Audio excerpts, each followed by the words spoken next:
this video, I'm going to be showing you how to change the name of the elements.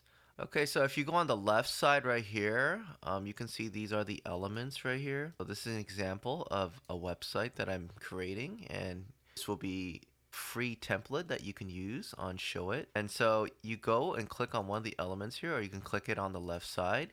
Click on this one. This is an embedded form from Spotify. So I'm gonna go to the three dots, rename. So I'm gonna just type in Spotify. So as you can see, it has changed.